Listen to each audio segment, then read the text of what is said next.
We have with us Neelkanth Mishra joining in right now and Madhusudan Kela as well. Gentlemen, hi, good morning. Neelkanth, if I could start off with you, I was just chatting with all of our other experts as to how last time the markets rallied post-budget, and on budget day itself, the Nifty showed a pop of nearly about 5%. Can that magic be replicated, Neelkanth? What are you expecting? What is happening right now is that the markets are primed for higher deficits.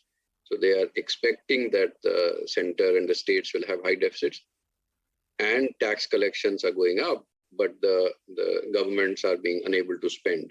So I think the biggest variable to track right now is the cash balance that governments have with the RBI, which is actually more than 2% of GDP right now. And this is coming primarily as the government functioning was very badly impaired by the lockdowns and activity restrictions. So as we get into the budget, I think and not just the central budget, but the state budgets that will also get presented over February and March, I think the key variable to look out for would be what they are deciding to spend on. How much can they scale up spending? Because the tax revenues are good. I think the temptation would be to consolidate aggressively. But at the same time, the best way to get debt to GDP down is to grow the denominator, basically grow nominal GDP faster. And especially when the markets are primed for higher deficits, I think it makes sense to spend a lot more. So that would be the first focus area. At the same time, one of the key takeaways from the last year's budget was that it was very progressive. It showed clean accounts. It showed paths where the government was very focused on growth, very reform-focused, privatization of PSU banks, and several other such steps. Even if there are no concrete steps that affect the fiscal numbers, if the budget speech comes up with some such announcements, say on the personal taxes or personal income taxes, or some removal of exemptions, I think that will also be taken very positively. I don't know if that will be enough to offset some of the global markets turbulence that we are seeing. But yes, I think it will help India hold up better. Right. Madhu, hi, morning. If I could get you in on the discussion as well, with all the good things that have happened with the markets and what the government has been doing, the Dukti Rag, as we've been calling it, has been the disinvestment plan. Would you take the disinvestment figure perhaps with a little bit of a pinch of salt? The good and the bad part is that we are living in a democratic system. There are laws and there are courts and etc. etc. So, and there are vested interests who are not interested that some of these companies should get privatized. But I think the government intent is very clear. Air India, even though small, but a strong validation of that intent. It was a tough one. If you and I would have talked that Air India can get privatized 5 years back, it would have looked impossible. The fact is that it has happened. So I am quite optimistic that in the current year, we will see few companies getting disinvested. Nikunj, just on a worry side, I must mention that the oil price, which is at $90 and not too much capex, has gone into oil. So we have to monitor this very, very closely, that this should not go out of hand, because this is very important from India perspective. It already at $90 of oil, we are fairly stretched.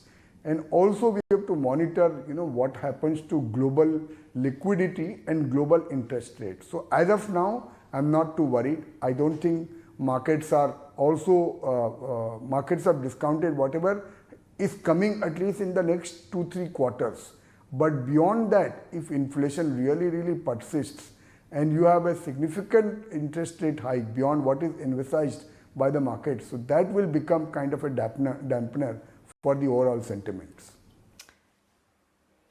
Morning, Neelkanth. Now, you just loaded the budget last year for being rather progressive, but in terms of the fiscal deficit consolidation path, this time around there's going to be no oil tailwind that they had earlier with the excise duty. So at this point in time with the budget, how should one be looking at the divestment program and the oil revenues that won't be there?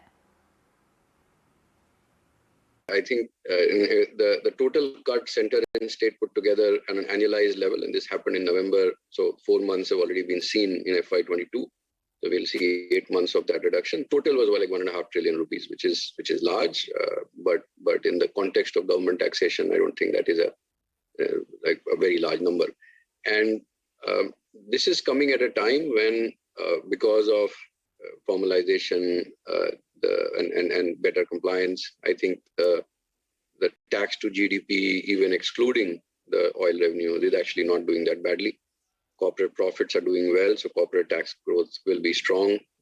And therefore, I think the process of consolidation in theory can continue, though, as I said earlier, the objective should shift from just managing the year-to-year fiscal deficit to looking at the debt to GDP and seeing how fast can we bring it down, right? Because 90% you are at a very tricky position. If your cost of borrowing goes up like it has, then very quickly you can get trapped into a trap where your interest costs start climbing and then your deficits start climbing, and that forces a reduction in the GDP, and that sort of brings down ratings, and a lot of other risks can emerge. So we need to get that 90% down to 70% over the next decade.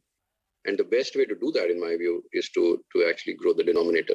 And that must happen with the center and the states coordinating on how to spend productively in a way that once the economy really takes off, it can be withdrawn, right? The simplest way to spend, and some states may be tempted to do that, is to give salary hikes to state employees, right? I mean, I'm not saying that should be done or that will be done, but that's one way of increasing expenditure, which will actually have some growth impact, but it will then create a permanent liability which you can't pull away from, which is what happened 10 years back. And I think that these are the most important issues as we go into the budgets for the center and the states. Madhu, agriculture clearly as a sector is the backbone of the rural Indian economy, and there are expectations that there could be some significant policies and reforms being doled out this time around. Do you think that it could occupy center stage in policy making? All expenditure which is being done for the welfare of the lower spectrum of the society is not necessarily bad. We can all sit here and call it popular, but some section of the society really need that support. So I would not say Modi ji has never been seen in last 20 years of we following him, even in Gujarat, and in last 7-8 years of we following him here in center. I don't think they have been extravagant. They have just thrown money. See the way they have managed COVID. You look at how COVID has got managed in America and even in UK. They have thrown billions of dollars, and people have drunk beer and wiped that money out. We have managed that situation very carefully. We have had broadly speaking, we have had a good fiscal discipline even in the COVID era. So I don't expect that they will splurge the money. And if they do some sensible spending on Manrega, if they do some sensible spending on agriculture, to my mind, it is very positive for the economy and the markets in medium to long term. We may have a knee-jerk reaction that it's a very popular budget, but when we go into detail, this expenditure is very much needed. Madhu, so what would be the underlying theme? I mean, India has outperformed, but global performance also of late has been, a little bit challenging. What do you think is going to be the market move here onwards as opposed to the rest of the world?